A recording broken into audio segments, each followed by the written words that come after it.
Hi, this is Christine, and today I'm going to speak about emotional triggers and how you can manage them. I also want to speak about them in terms of the attachment styles and how each attachment style would kind of handle the emotional triggers that they may experience. First of all, what are emotional triggers? Well, these are things that that automatically trigger you to react in a certain way, right? So it could come from something that happened. The trigger might be related to something that happened in your past. Maybe somebody did something to you, and so when you see something similar coming to you now in the present, you're triggered by it, right? Say for example, you were beaten with a leather belt in when you were younger, and now all of a sudden you see someone pulling their belt, especially if it's a male figure who used to beat you, and you see a male figure pulling their belt off their pants.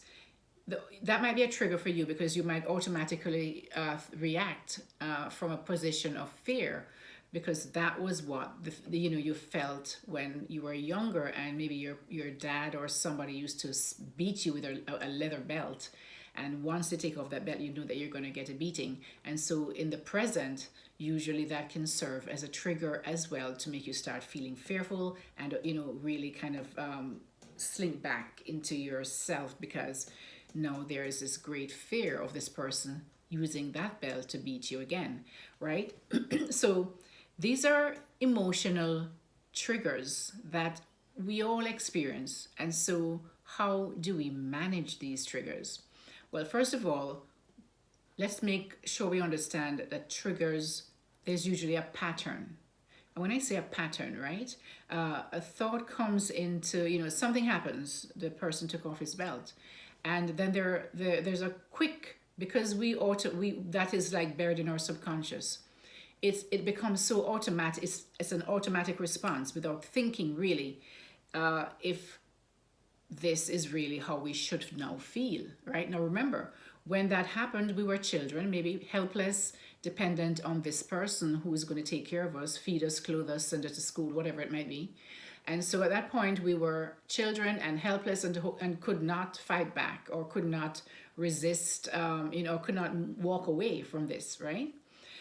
So we now have to look and see what the patterns are in our lives that really causes us to get to the point of where we feel that fear and interrupt that pattern, right? That is how we're going to manage our emotional triggers, by interrupting the pattern.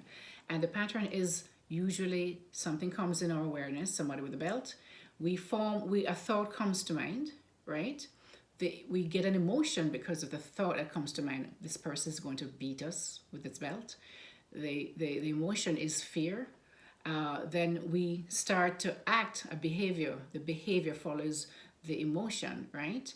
And so we start to feel fearful, and so we either will hide in a little corner or something, depending on how really bad it is that this experience was for us. And so if we know, and because the reason why we respond that way is because we created a certain meaning around that person pulling off the belt. That thought that we had, we create a meaning around that. And so at this point is when we have to now change the meaning, and maybe and start questioning this belief system that has been ingrained in our system, our subconscious, from which we always automatically reacted. Now we want to slow down and respond in a more a way that is more genuine, because this is more realistic, because now we're no longer children. So if we question ourselves and say, well, why am I feeling this way? Is this true? I mean, can this person actually beat me with this belt? Well, no, because first of all, it's not my father, one, right? It's just some random stranger maybe changing his belt or whatever it might be. Then I'm no longer a child. I live in my own home. I have my own family. This person, my father, couldn't take his belt off and try and beat me at this point in my life, right? Because I'm now an adult, right? And so we have to question these thoughts that we have, so that we change the meaning of of how, and so we could respond in a different, a more healthy way. All right.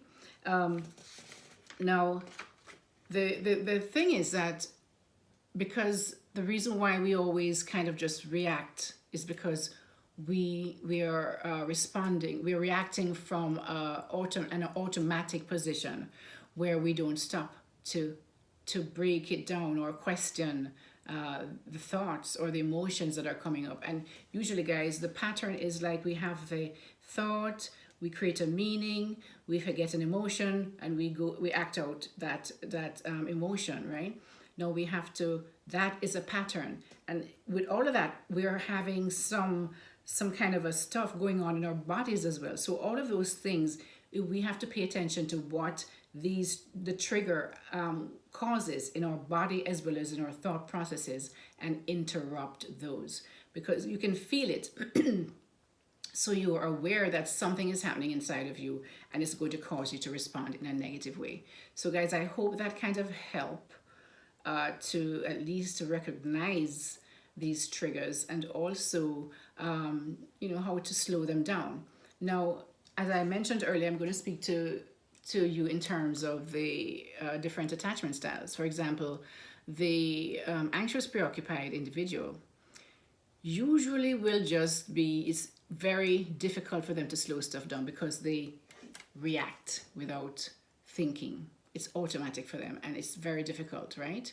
It's very difficult, and they will actually react, so the whole world will know it's not quiet, right? It is usually loud. It's usually something that's done out of fear, and the subconscious just, it's a subconscious reaction that is not questioned. Now, the person who is the avoidance, usually mostly the dismissive avoidant person, will probably ignore whatever the problem is. So they will ignore whatever the problem is and go and leave the scene and go and self-soothe, right? Because they don't usually voice a problem, or if there's something, because they don't like emotional intensity, so they will not voice something that might hurt them, might be hurting them. They will just leave. Whereas the person who's anxious preoccupied will actually go to the person and react in the way that they've always done, because they have failed to question the meaning of what they gave to this action, right? They are more reactionary, and they will go into your face and tell you and say this is what they feel, whereas the dismissive avoidance will actually retreat, become very silent, and just leave, right? So that's, no, the secure individual, they are pretty much solid, and they will take their time to measure things and really respond in a better way than the other two attachment styles. However, they also have feelings, and so they may retreat, but they will not stop talking to you. The secure will always have some connection, but you'll see that they've retreated into themselves a little bit, right? They're upset, and maybe they don't want to argue and quarrel with you, so they just become silent, but they will not, if they're in the kitchen and they want something, they'll still say, or if you ask them something, they'll answer you, but not in the cordial and nice, warm way that they normally would. All right, guys, so I'm hoping that this makes sense to you guys, because the different attachment styles handle different emotional things in a different way. And so I hope you learned something from that. If you did, please like, share, and subscribe to my channel. And I'll see you next time. All right, this is Christine, your relationship and mindset mastery doctor, and your leverage for change. Take care. Bye.